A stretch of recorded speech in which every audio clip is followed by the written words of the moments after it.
سورۃ الفاتحہ۔ اعوذ باللہ من الشیطان الرجیم، بسم اللہ الرحمن الرحیم، الحمد للہ رب العالمین الرحمن الرحیم مالک یوم الدین، ایاک نعبد و ایاک نستعین، اهدنا الصراط المستقیم صراط الذین انعمت علیہم غیر المغضوب علیہم ولا الضالین۔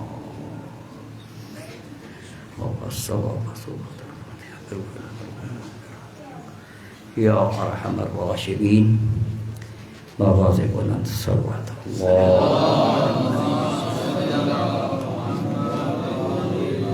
اگر آپ یہ چاہتے ہیں کہ مولانا صاحب بالکل مختصر پڑھیں تو صلوات بلند پڑھیں۔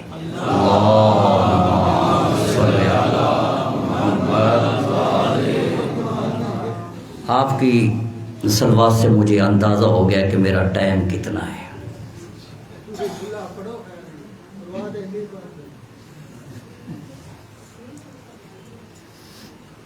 وہ آپ کے حق میں اچھے نہیں ہیں جو باہر بیٹھے ہیں۔ اعوذ باللہ من الشیطان الرجیم، بسم اللہ الرحمن الرحیم، الحمد للہ رب السماوات والارضین،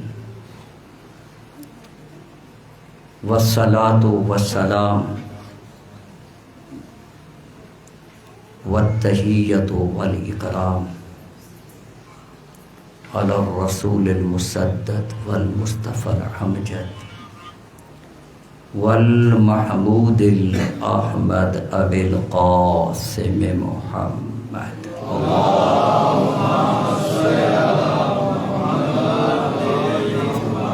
وعلى ائمة الطیبین الطاہرین المعصومین المنتخبین المنتجبین المطہرین الذین اذهب اللہ عنہم الرجس وطہرہم تطہیرا۔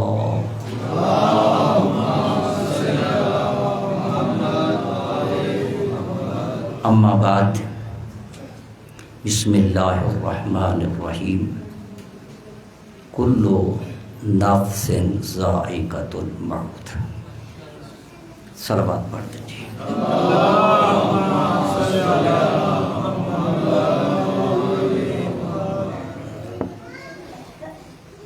انتہائی واجب الاحترام ایک مرحومہ کی تعزیتی اس محفل میں تشریف لانے والوں، یقیناً یہ موضوع طولانی نہیں سنا جا سکتا کیونکہ یہ موضوع ہمارے مزاجوں سے ہٹ کر ہے۔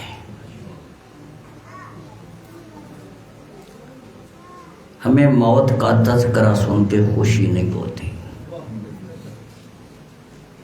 جب کبھی ہمارے سامنے موت کا تذکرہ آتا ہے ہمارا رنگ متغیر ہو جاتا ہے، جسم کانپنے لگ جاتا ہے، پریشانی لاحق ہو جاتی ہے، جبکہ اس کا تو وعدہ ہے، اس کا تو یہ پیغام ہے، کل نفس ذائقۃ الموت، کہ جو اس دنیا میں آیا ہے اس نے موت کا ذائقہ چکھنا ہے۔ میں بالکل مختصر سی 2-4 باتیں آپ سے کرنا چاہتا ہوں اسی موضوع پہ۔ دوستو، اللہ نے بندے کو موت کا اختیار نہیں دیا کہ بندے کا جب موڈ بنے گا بندہ تب مرے گا، یہ اختیار بندے کے پاس نہیں۔ اس لیے کوئی بچپن میں جا رہا ہے، کوئی جوانی میں جا رہا ہے، کوئی بڑھاپے میں جا رہا ہے، جب اس کی مرضی بنتی ہے وہ بندے کو واپس بلا لیتا ہے۔ وہ بھیجتا بھی اپنی مرضی سے ہے، بلاتا بھی اپنی مرضی سے۔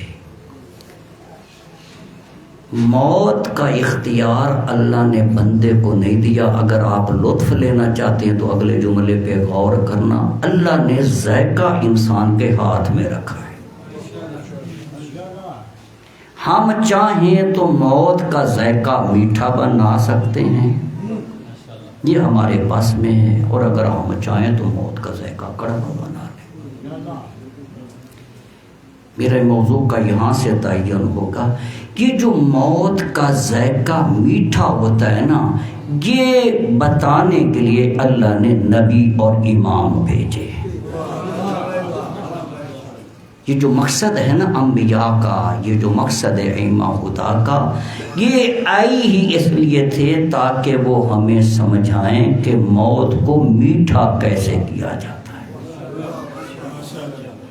تاکہ موت کی کڑواہٹ ختم ہو جائے۔ اس چیز کو سمجھانے کے لیے اللہ نے نبی بھیجے اور امام بھیجے۔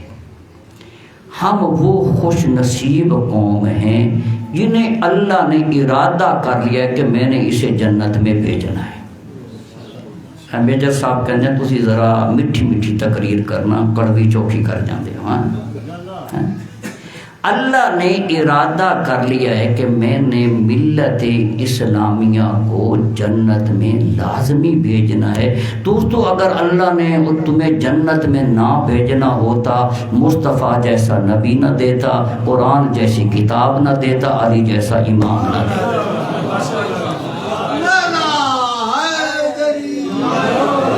یہ جو اللہ نے قرآن جیسی کتاب ہمیں عطا کی ہے، مصطفیٰ جیسا نبی عطا کیا ہے، علی جیسا امام عطا کیا ہے، خالق فرماتا ہے نبی کی مان جنت میں چلا جا، علی کی مان جنت میں چلا جا، قرآن کی مان جنت میں ماننی تو پڑے گی نا دوستو۔ یہ میرا موضوع ہے، اطیعوا اللہ یا ایھا الذین آمنوا اطیعوا اللہ وَأَطِیعُوا الرَّسُولَ وَأُولِي الْأَمْرِ مِنْکُمْ۔ ہم جو بندے ہیں ہمیں اطاعت کرنی ہے۔ کیا کرنا ہے بھائی ذرا بولیں، کیا کرنا ہے؟ اطاعت کرنی ہے۔ دوسری ہجری میں مکے میں قبلہ تبدیل ہوا، توجہ چاہتا ہوں۔ ایک مسجد ہے جسے مسجد ذو قبلتین کہتے ہیں، دو قبلوں والی۔ اللہ کے نبی نماز ظہر کی دوسری رکعت میں تھے اور حالت رکوع میں زہرا کا بابا تھا جب اللہ نے حکم دیا میرا حبیب قبلہ تبدیل کر۔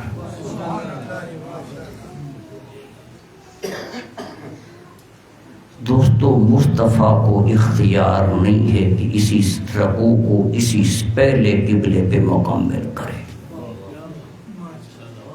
اسی لیے آپ نے رکوع کی حالت میں چلنا شروع کیا۔ میری پہلی بات پہ ذرا توجہ دو، جس دین میں مصطفیٰ کی مرضی نہیں چلتی اس دین میں میری اور آپ کی مرضی کیسے چلے؟ میں کہتا ہوں تکبیر، اللہ، نعرہ رسالت، یا رسول، نعرہ حیدری۔ میں کہتا ہوں جو میرا عقیدہ، وہ کہتا ہے جی میرا عقیدہ۔ دوستو دین میں آزادی نہیں۔ جس دین میں اللہ نے اپنے سب سے عظیم نبی کو اختیار نہیں دیا، آپ کو مجھے کیسے؟ اسی لیے اللہ کے نبی نے حالت رکوع میں چلنا شروع کیا۔ یہ قبلہ اول ہے، یہ قبلہ ثانی ہے، اور درمیان میں صحابہ کی صفیں ہیں۔ اللہ کے نبی صفیں کراس کرتے ہوئے قبلہ ثانی کی طرف بڑھ رہے ہیں، آگے آگے مصطفیٰ چل رہے تھے، پیچھے پیچھے مرتضیٰ چل رہے تھے۔ بھئی آپ تک اگر میری بات پہنچ رہی ہو، آگے آگے مصطفیٰ چل رہے ہیں، پیچھے پیچھے مرتضیٰ چل رہے ہیں۔ جب اللہ کے نبی نے نماز کو کامل کر لیا، اپنا رخ اقدس علی کی طرف پھیرا اور کہا علی میرے اوپر تو وحی آئی تھی، میں نے تو قبلہ اس لیے تبدیل کیا کہ میرے اوپر وحی آئی تھی، تیرے اوپر تو وحی نہیں آئی تھی۔ تو علی ابن ابی طالب نے فرمایا آقا پوری کائنات کے قبلے کو کعبہ کہتے ہیں، میرے قبلے کو مصطفیٰ کہتے ہیں۔ جدھر جدھر مصطفیٰ پھرتا جائے گا ادھر ادھر علی، ادھر ادھر علی پھرتا جائے گا۔ میرا آج کا پیغام اور میسج یہ ہے، ہماری ذمہ داری ہے کہ ہم مصطفیٰ کے غلام بنیں۔ یہ غلامی مصطفیٰ کس نے سکھانی ہے؟ اس کے لیے در علی پہ آنا ہوگا، کیونکہ جب امیر المومنین سے پوچھا گیا کوئی آپ کا بھی قصیدہ ہے، دنیا تو آپ کے بڑے قصیدے پڑھتی ہے، کوئی آپ کا بھی ایسا قصیدہ ہے جو آپ خود پڑھتے ہیں؟ تو علی ابن ابی طالب فرماتے ہیں ہاں میرا وہ قصیدہ جسے میں پڑھا کرتا ہوں وہ یہ ہے، انا عبد من عبید محمد، میں علی مصطفیٰ کا ادنا سا غلام۔ دوستو جس کا غلام علی ہو ذرا سوچو وہ آقا کتنا بلند ہوگا۔ اگر وہ ہمیں اپنی غلامی میں لے لے تو یہ ہمارے لیے کتنی شان ہوگی، یہ ہمارے رتبے میں کتنی بلندی آ جائے گی۔ دوستو کوشش کریں ہم غلام مصطفیٰ بن جائیں۔ کیا بن جائیں؟ غلام مصطفیٰ بن جائیں۔ یہ بات ذہن میں رہ جائے، ہم نے مصطفیٰ کی وجہ سے مانا ہے جسے بھی مانا ہے، ہم نے خدا کو بھی مانا ہے تو مصطفیٰ کی وجہ سے، مرتضیٰ کو بھی مانا ہے تو مصطفیٰ کی وجہ سے۔ اس آقا کا غلام بننا ہے۔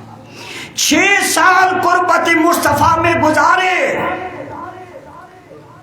اس غلام کا نام ہے ربیعہ ابن کعب۔ کیا نام ہے؟ ربیعہ ابن۔ مجلس یاد کروانی چاہیے تاکہ یہ مجلس آپ آگے بڑھیں اور اصال ثواب میں زیادتی ہو جائے۔ ربیعہ ابن 6 سال غلامی مصطفیٰ میں ربیعہ نے گزارے، آمنہ کے لال کے دل کو جیت لیا۔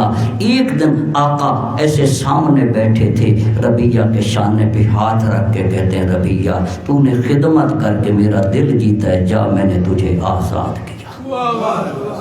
جا میں نے تجھے، ذرا اونچا لفظ بولو گے تو اگلے جملے کو لطف ہو جائے، جا میں نے تجھے آزاد کیا۔ دوستو آزادی پہ خوشی ہوتی ہے نا، ہاں 14 اگست منانے والوں، ہاں آزادی پہ خوشی ہوتی ہے نا، لیکن خدا کی قسم جب زہرا کے بابا نے کہا نا جا ربیعہ میں نے تجھے آزاد کیا، سر جھکا کے کہتے ہیں آقا جو تیری غلامی میں مزہ ہے وہ آزادی میں کہا، جو تیری، ذرا بولو، جو تیری غلامی میں مزہ ہے وہ آزادی میں، تو پھر ہم کیوں آزاد ہوتے پھر رہے ہیں؟ ہاں ہم کیوں آزادی چاہتے ہیں؟ یہ جو مؤذن بولتا ہے نا مسجد میں، مؤذن، دوستو میں کہا کرتا ہوں یہ جو مؤذن نہیں بول رہا، مؤذن کے لہجے میں مصطفیٰ بول رہا ہے۔ تجھے دعوت دی جا رہی ہے، آجا مسجد میں، حی علی خیر العمل، اس عمل کی طرف آ جا جس سے بہترین اور کوئی عمل ہے۔ ہاں سول کلال والو پھر اسی اذان سن کے تے بھج پہ نہیں آنا اللہ دے گھر دی طرف، کی کہندے ہو؟ کچھ بولو نا میرے نال۔ حی علی خیر العمل کی آواز آئی تو ہم دوڑ پڑتے ہیں۔ دوستو شیعہ اسے کہتے ہیں جس کی نماز انتظار نہ کرے بلکہ شیعہ نماز کا انتظار کرے۔ اور ادھر مؤذن نے کہا اللہ اکبر، مومن کھڑا ہو کے کہتا ہے لبیک اللہم لبیک، یہ پہچان ہے۔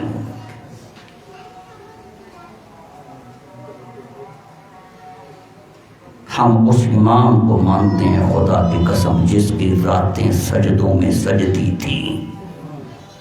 علماء بیان کرتے ہیں، میں تو طالب علم ہوں، ایک ایک رات میں 2,000 سجدے کرتا تیرا اور میرا مولا۔ ایسے ہے نا، کسی نے پوچھا مولا اسی واجب نہیں پڑھ سکتے، اوکھے ہونے ہیں واجب پڑھتے ہیں۔ آپ ایک ایک رات میں 2,000 سجدے کیسے کر لیتے ہیں؟ تو میرے مولا نے فرمایا تجھے کیا پتا علی سجدے میں کس سے باتیں کرتا ہے؟ علی تو عاشق توحید ہے، جب سر سجدے سے علی کا اٹھتا ہے نا تو پھر بے قرار ہو کے سجدے میں چلا جاتا ہے، اور سجدے پہ سجدہ کرتے کرتے علی کی رات بیت جاتی ہے، اور صبح کا سورج طلوع ہوتا ہے، اور تیرا امام سورج کو دیکھ کے کہتا ہے سورج گواہ رہنا میں نے تجھے ہمیشہ طلوع ہوتے دیکھا ہے، تو نے مجھے کبھی سوتے اور میرے دوست سیالکوٹ والے بھی 2-4 آئے دن ہیں، میں سیالکوٹ کی بات کرتا ہوں، مجھے یہاں کے مزاج کی بات نہیں ہے۔ سیالکوٹ کا شیعہ دن کو 9 بجے اتوار کو اٹھتا ہے۔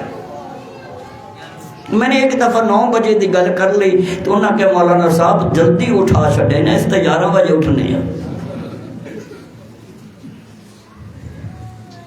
9 بجے اٹھ کے سین میں کھڑے ہو کے انگڑائی لے کے کہتے یا علی ہم تو تیرے ہیں جہنم کے لیے اور بتیرے، مجھے یہ بتاؤ جو دن کے 9 بجے اٹھ رہا ہے یہ علی کا شیعہ ہے؟ ہاں یہ بندہ علی کا شیعہ ہے۔ ایسے ہوتے ہیں علی کے شیعہ، اپنے آپ کو علی کا شیعہ بنا۔ یہ تو میرا مسئلہ ہی کوئی نہیں، خدا کی قسم ہمارا انجام کیا ہوگا؟ خدا کی قسم مصطفیٰ کا غلام بننا ہماری ذمہ داری ہے، جنت عطا کرنا مصطفیٰ کی ذمہ داری، یہ تو مسئلہ ہی نہیں ہے۔ ہم اپنی ذمہ داری کو پورا کریں، اپنی۔ آقا جو تیری غلامی میں مزہ ہے وہ آزادی میں کہاں، مجھے اپنا غلام ہی رہنے دے۔ کا رویہ جب سخی دے دیتا ہے تو پھر واپس نہیں لیتا۔ یا ربیہ میں نے تجھے آزاد کیا، اپنے عزا میں چلا جا، اپنے دوستوں ساتھیوں کے ساتھ باقی زندگی گزار۔ اور ساتھ ایک جملہ اور بھی کہا، ربیہ اور مانگ سخی تجھے اور عطا کرے۔ توجہ چاہتا ہوں،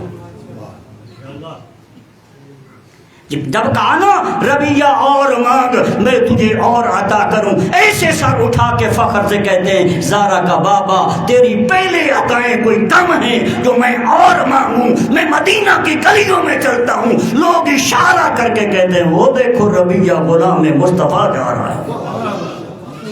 آقا جہاں جہاں تیرا نام بولا جاتا ہے وہاں وہاں میرا نام بولا جاتا ہے، مجھے اور کیا چاہیے؟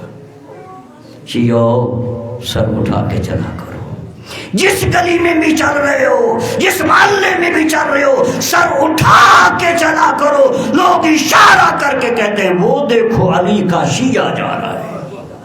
یہ تیرے لیے کوئی کم اعزاز ہے؟ یہ تیرے لیے کوئی کم شان ہے؟ یہ تیرا کوئی کم قصیدہ ہے؟ آقا مجھے کچھ نہیں چاہیے، تیری پہلے عطائیں۔ جملہ کا توجہ سے سول کلام والو، آمنہ کلال کہتے ہیں ربیہ جب سخی دینے پہ تل جائے تو لے لینا چاہیے۔ تسی کہندے ہو کدی اتھے میں ہوندا ہیں؟ ایک لمبی جی لسٹ رکھ چھڑنے سی آقا اے بھی چاہیے تھے، اے بھی چاہیے تھے، اے بھی چاہیے۔ خدا کی قسم ہم تو بادشاہ لوگ ہیں۔ مصطفیٰ نے تو ربیہ کو 1 مرتبہ کہا، تمہارا رب دن میں 5 مرتبہ کہتا ہے میرے بندے آ تو مانگتا جا، میں تیرا رب تجھے عطا کرتا جاؤں گا۔ ہمارے پاس ہی ٹائم نہیں ہے مانگنے کا، ٹائم ہی نہیں ہے۔ رب کہتا ہے میرے بندے دعا مانگا کر، تو دعا مانگے گا میں تیری دعا کو ضرور پورا کروں گا۔ دعائیں مانگا کرو۔ اور بس اوقات بندہ دعا مانگتا ہے اور قبول نہیں ہوتی، پوری نہیں ہوتی۔ جب روز محشر ہوگا نا، توجہ، روز محشر ہوگا، بندہ ایسے کھڑا ہوگا مالک کی بارگاہ میں اور اس کا نام اعمال ترازو میں رکھا جائے گا، اتنا نام اعمال ترازو میں رکھا جائے گا، بندہ حیران ہو کے کہے گا مالکا اتنا چنگا تے میں کوئی نہ سا، اتنے عمل تے میں کوئی نہیں کیتے سی، اتنیاں نیکیاں کتھوں آ گیاں، اتنے عمل زیادہ کتھوں آ گئے۔ تواضع قدرت ہے میرے بندے، یہ تیری ان دعاؤں کا صلہ ہے جو دنیا میں تو مانگتا رہا اور میں نے قبول نہ کیا، یہ ان کا صلہ ہے۔ اس وقت منہ میں ٹھنڈی آگ کھینچ کے کہتا ہے کاش میری دنیا میں کوئی بھی قبول نہ ہوئی ہوتی، اور آج مجھے اللہ اس کا انعام عطا کرتا۔ کوئی گل سمجھ آ رہی ہے میری؟ تھوڑی جی اور پڑھنا میں تقریر کر میں پوچھ کے تھوڑے کو کراں گا انشاءاللہ۔ ربیہ جب سخی دینے پہ تل جائے نا تو پھر مانگ لینا چاہیے۔ اچھا آقا اگر آپ اصرار کرتے ہیں تو مجھے موقع تو دیں، میں ذرا سوچ تو لوں کہ اتنے بڑے داتا سے لینا کیا ہے۔ دوستو ساری رات ربیہ سوچتا رہا۔ میرے سیالکوٹ میں جو مسئلہ ہے، کاظمی صاحب وہاں سامنے میری تقریر سنیں، سیالکوٹ میں ایک کوئی مسئلہ ہے، پیسے اور پیسے اور پیسے، اور بس ایک مسئلہ ہی کوئی، پیسے دے دے پیسے دے دے پیسے۔ یہ دیتے کوئی مسئلہ نہیں نا گجرات والے پاس، تو ہم تو پیسے کی لوڑ ہی کوئی نہیں، سبھی لوگ وہاں پیسے۔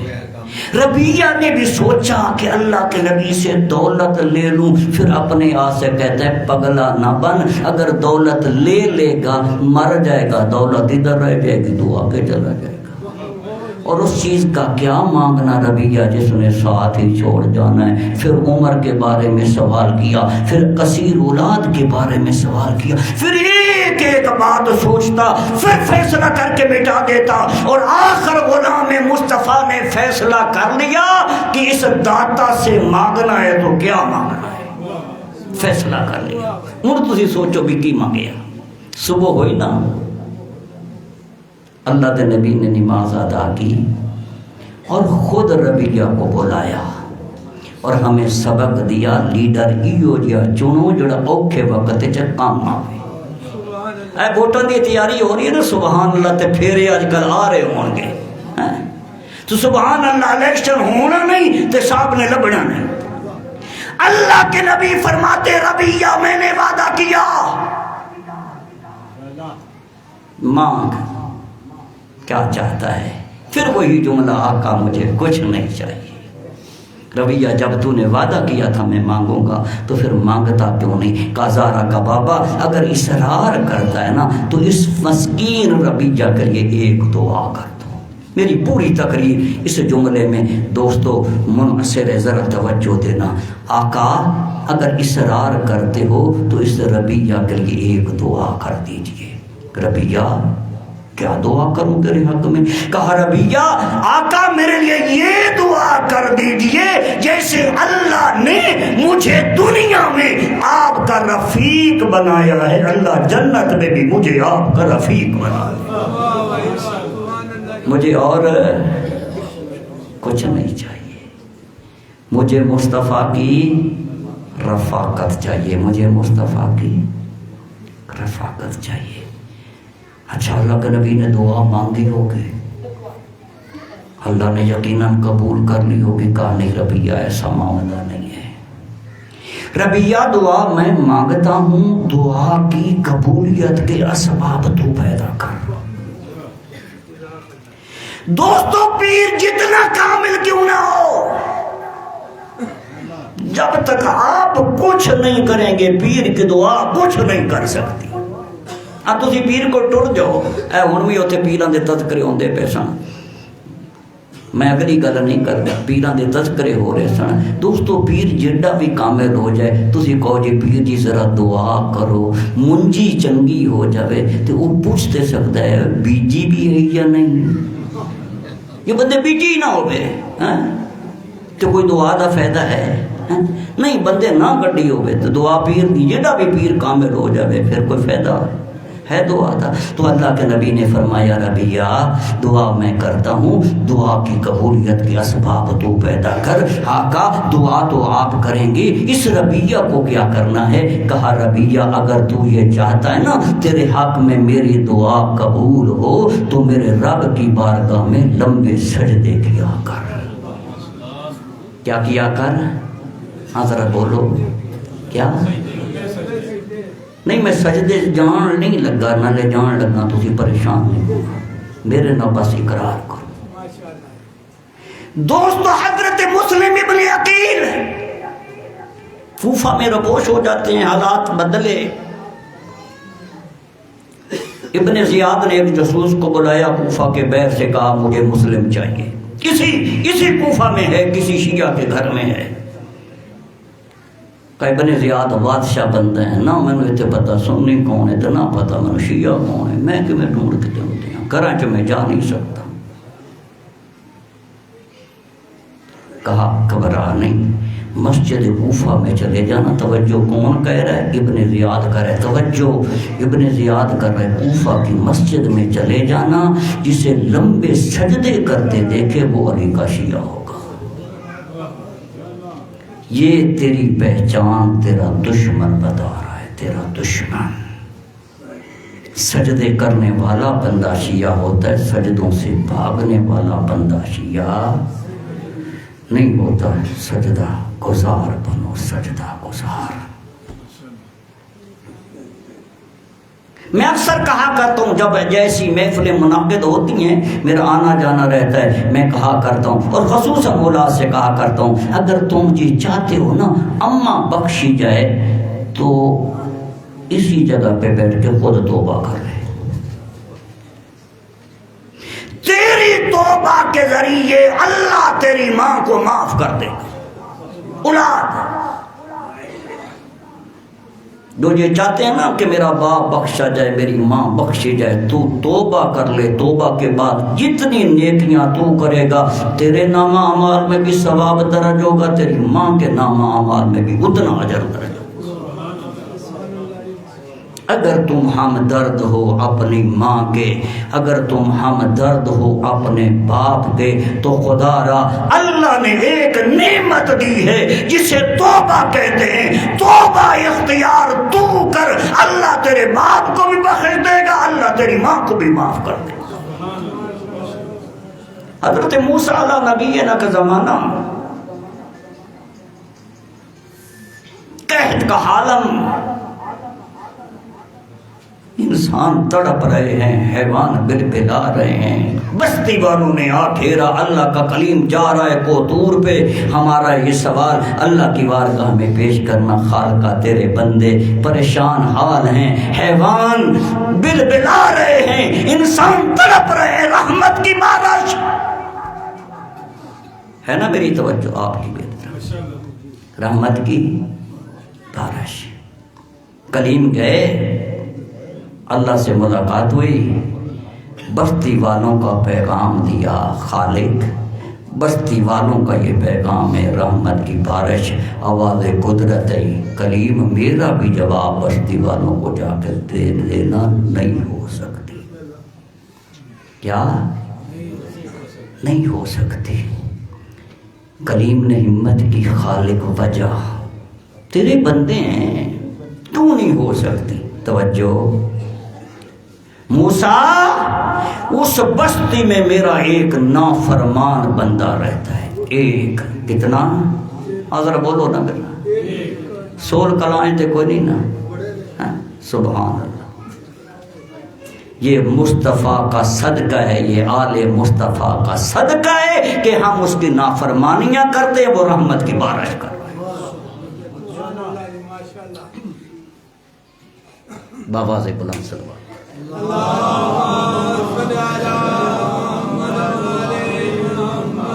خالق اس بندے کا نام بتا دے،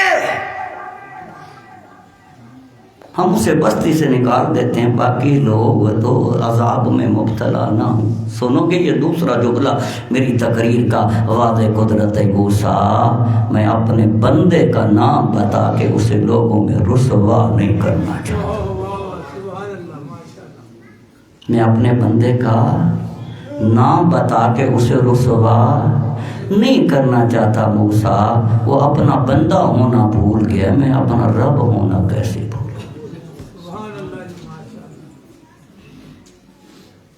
آگے موسیٰ واپس، بستی والوں نے آ گھیرا، اللہ کا کلیم ہمارا پیغام دیا، ہاں دیا، کیا جواب ملا ہے؟ کہا یہ رحمت کی بارش نہیں ہو سکتی۔ بستی والوں نے بھی کہا سبب کیا ہے، وجہ کیا ہے؟ موسیٰ پوچھ لیتا۔ کہا اس بستی میں اللہ کا ایک نافرمان رہتا ہے جس کی وجہ سے رحمت کی بارش نہیں۔ یہ بھی کھڑا تھا درمیان میں، کہا موسیٰ نام پوچھ لیتا، ہم اسے بستی سے نکال دیتے۔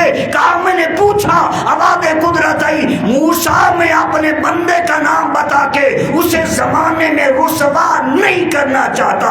اتنا جملہ موسیٰ کی زبان سے سنا، ایسے ماتھے پہ ہاتھ مار کے کہتا ہے توف ہے تیرے اوپر، وہ تیرے عیبوں پہ پردے ڈالتا ہے، تو اسی کی نافرمانی، وہ تیرے عیبوں پہ پردے ڈال رہا ہے، وہ تیرا نام لوگوں کے سامنے ظاہر نہیں کرنا چاہتا، تو اسی کی نافرمانی پہ تلا ہوا ہے۔ دوستو ندامت کا ایک آنسو زمین پہ گرا، آسمان پہ بادل ظاہر ہوا، بارش ٹوٹ کے برسی، بستی والوں نے موسیٰ کو دیکھا۔ موسیٰ تو نے تو کہا تھا جب تک وہ گنہگار بندہ یہاں سے نہیں جائے گا رحمت کی بارش نہیں ہوگی۔ موسیٰ بندہ کوئی نہیں گیا، یہ رحمت کی بارش کیسے؟ آواز قدرت آئی، میرا موسیٰ میرے بندے نے توبہ کر لی ہے، میں نے اسے معاف کر دیا، میرے بندے نے تکبیر، نعرہ رسالت، نعرہ حیدری، میرے بندے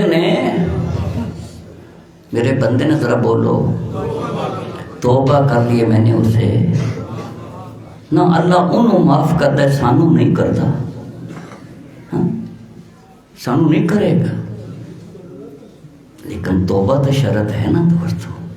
یہ تو محفل سجائی اس لیے گئی ہے کہ آپ لوگوں کو بلائیں، ہمارے جیسے فقیروں کو یہاں بٹھا کے آپ کو متوجہ کریں کہ یہ محفل توبہ ہے، محفل توبہ۔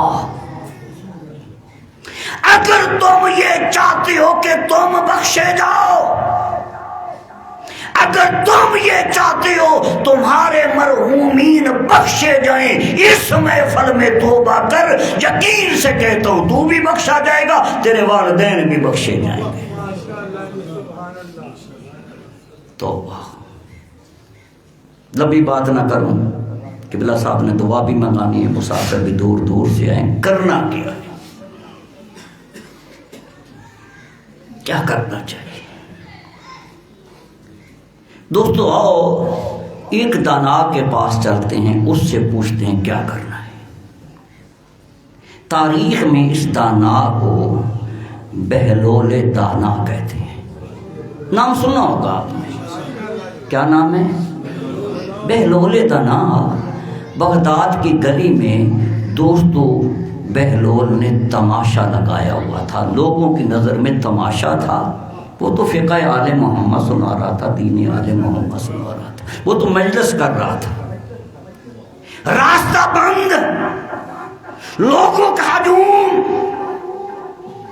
ہارون کی سواری کو تو نہیں پوچھا بھئی راستہ کیوں بند ہے؟ کہ وہ جو آپ کا نا وہ رشتہ دار وہ پگلا، اس نے پتہ نہیں کیا ڈرامہ رچایا ہوا ہے، کبھی آسمان کی طرف دیکھتا ہے، کبھی بندوں کی طرف دیکھتا ہے، کبھی آسمان کی طرف اور کبھی۔ ہارون جانتا تھا، سواری سے اترا، بہلول کے قریب آیا، بہلول کیا مسئلہ ہے تجھے؟ توجہ سے سننا میرا جملہ، بہلول کیا مسئلہ ہے تیرا؟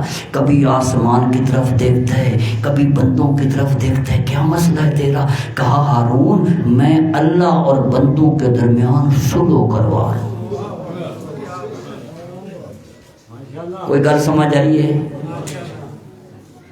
کوئی لڑائی ہے ساڈی تے اللہ دی؟ اے بہلول تے کہندا ہے، کی کہندا ہے بہلول؟ ساڈی تے اللہ دی لڑائی ہے۔ بہلول چاہتا ہے صلح ہو جائے، کیا ہو جائے بھائی؟ تہاڈا موڈ کی ہے؟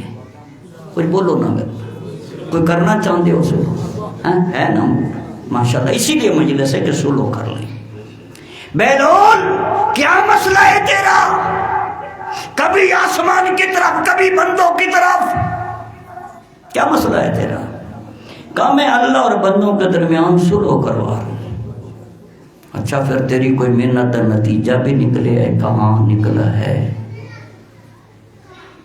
اللہ صلح کرنا چاہتا ہے، بندے صلح ہی نہیں کرنا چاہتے۔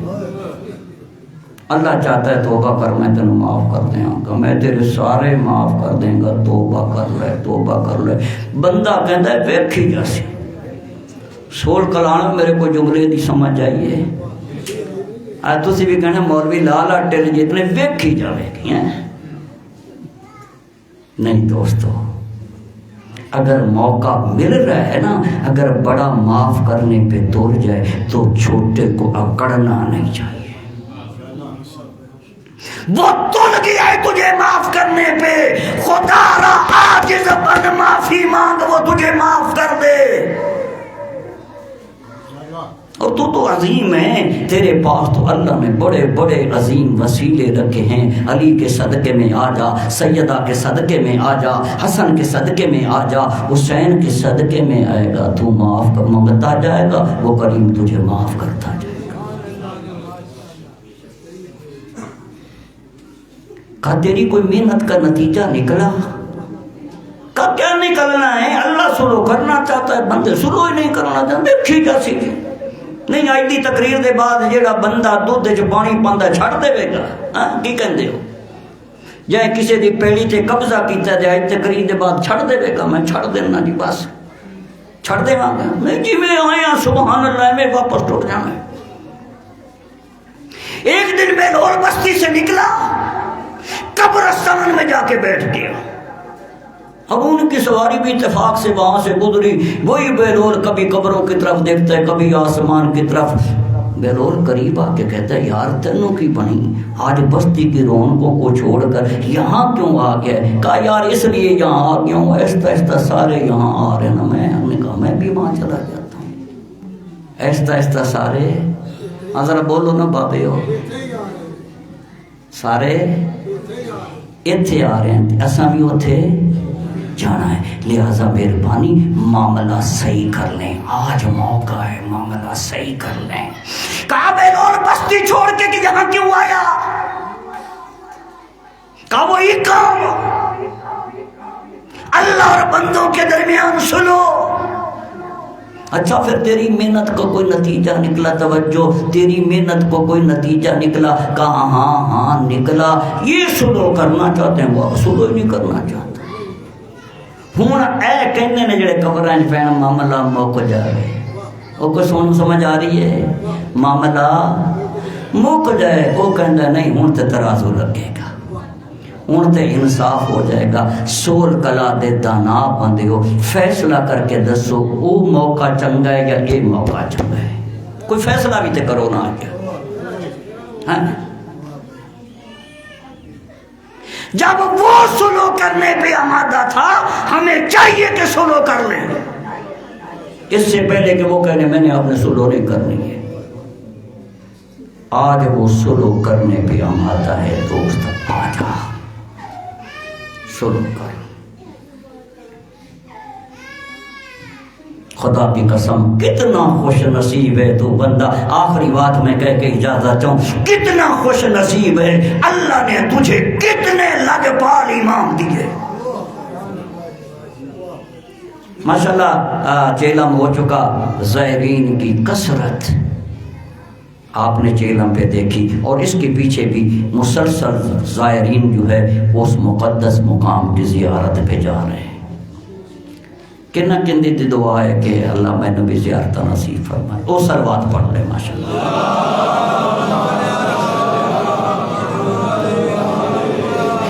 آپ کی سلوات بتاتی ہے کہ آپ سارے چاہتے ہیں کہ ہم زیارتوں پہ چلے جائیں۔ ایک میسج مجھے دیا ہے میرے امام نے، امام المتقین نے، سول کلاں میں جا رہا ہے، میرا میسج سول کلاں کے مومنین کو بتانا، وقت بھی کافی لگتا ہے، پیسے بھی کافی لگتے ہیں، ایسے کریں اپنے گھروں میں رہیں، میرے شیعہ بن جائیں، میں خود زیارت کروانے آ جاؤں گا۔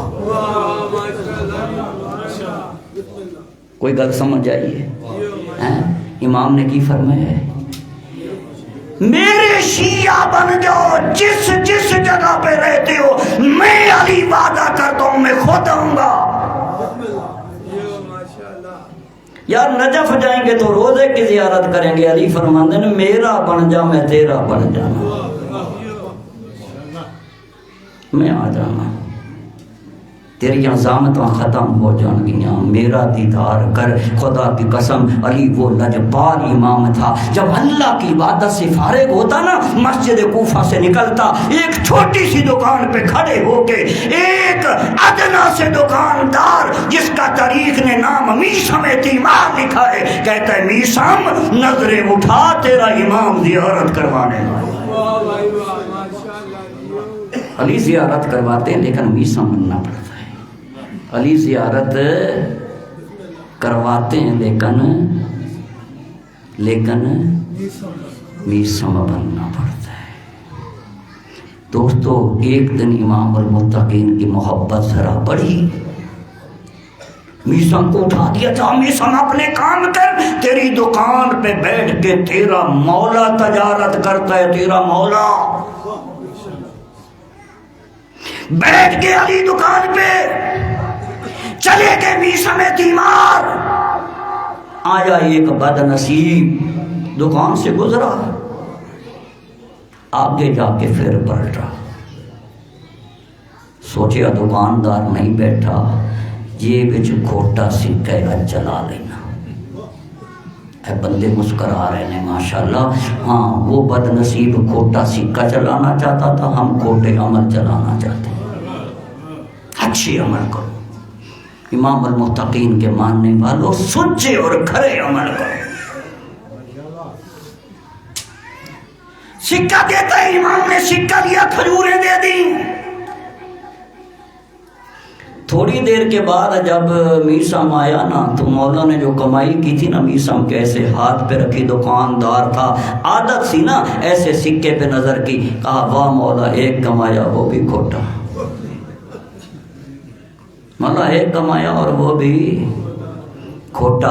دوستو ابھی یہ بات ہو رہی تھی، یا امام نے فرمایا میثم خبر آ گیا ہے کہ علی نے تیری چند کھجوریں کھوٹے سکے کے بدلے میں دی ہیں۔ میثم گھبرا نہیں، یہ وہ ہاتھ ہے جسے اللہ نے جنت و دوزخ کی تقسیم کے لیے چنا۔ ابھی یہ مکالمہ ہو رہا تھا، وہ بندہ آیا احتجاج کرتے ہوئے، علی یہ تو ساری ناقص ہیں۔ شور کلان والوں مجھے یہ بتاؤ، جس دکان پہ بیٹھ کے امام المتقین تجارت کرتا وہ میثم ناقص بیچتا تھا؟ ہاں پھر ناقص ہو کیوں گئی؟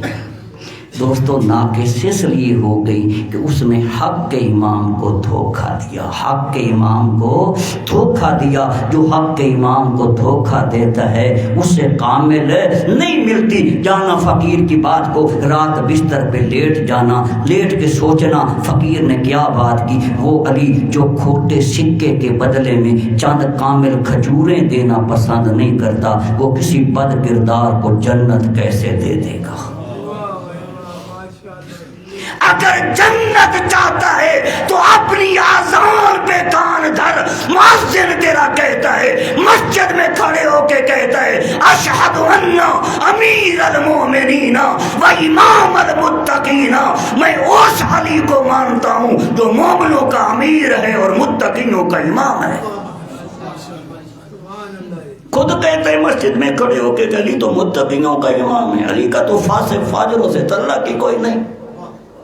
ہم فسق و فجور بھی کہتے ہیں اور علی کے نعرے بھی لگاتے ہیں۔ نہ ایک طرف کا بن، یا علی کا بن جا یا شیطان کا بن جا۔ اگر علی کا بننا چاہتا تو پھر تقوی اختیار کر، پھر پرہیزگاری اختیار کر، اپنے کردار کو بلند کر۔ خدا کی قسم روز معاشر تو علی کو تلاش نہیں کرے گا، علی تجھے تلاش کرے گا۔ یہ تو مسئلہ ہی کوئی۔ اللہ نے جنت بنائی علی کے شیعوں کے لیے، اور خود مصطفیٰ نے فرمایا، صادق زبان سے فرمایا، یا علی انت و شیعتک هم الفائزون یوم القیامہ۔ روز معاشر جو بندے کامیاب ہوں گے ان کا مذہب شیعہ ہوگا اور امام علی ہوگا۔ نعرہ حیدری۔ اپنے کردار کو بلند کرو دوستو، اپنی سیرت کو بلند کرو۔ مرحومہ چلی گئی، ہم نے جانا ہے۔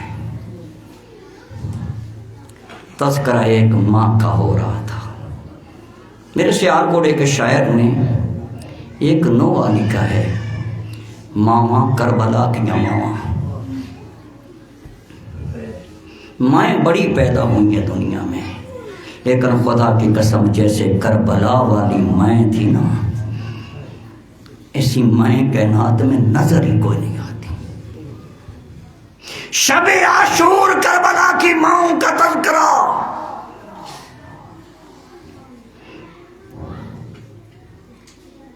ماں بیٹے کی لمبی عمر کی دعا مانگتی ہے، لیکن کربلا کی ماں بیٹے کی موت کی تمنا کر رہی ہے۔ یہ ماں تھی جس کے دروازے پہ سید الشہداء آ کے کھڑا تھے، ایک بیٹے کو دائیں بٹھایا ہوا تھا، ایک کو بائیں بٹھا کے شفقت کا ہاتھ سر پہ رکھ کے کہتے تھے، میرا اون محمد بیٹا کربلا میں کل سب سے پہلے شہادت تمہاری۔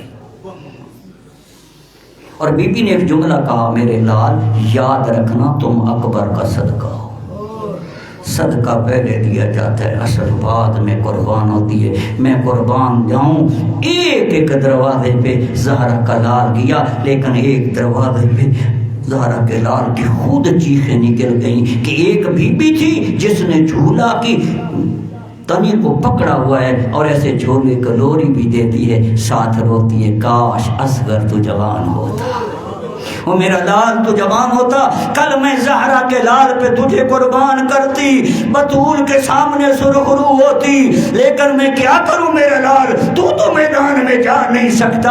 ایسے جھولے میں گڑائی لے کے کہتے، اماں مجھے کم سن سمجھ کے ایسے جملے نہ کہے، جب کربلا میں کل میں جاؤں گا لوگ چیخ کر کہیں گے کربلا میں جنگ نہیں ہوئی ہے، کربلا میں ظلم ہو گیا۔ الا لعنت اللہ علی قوم الظالمین وسیعلم الذین ظلموا ایام منقلبین۔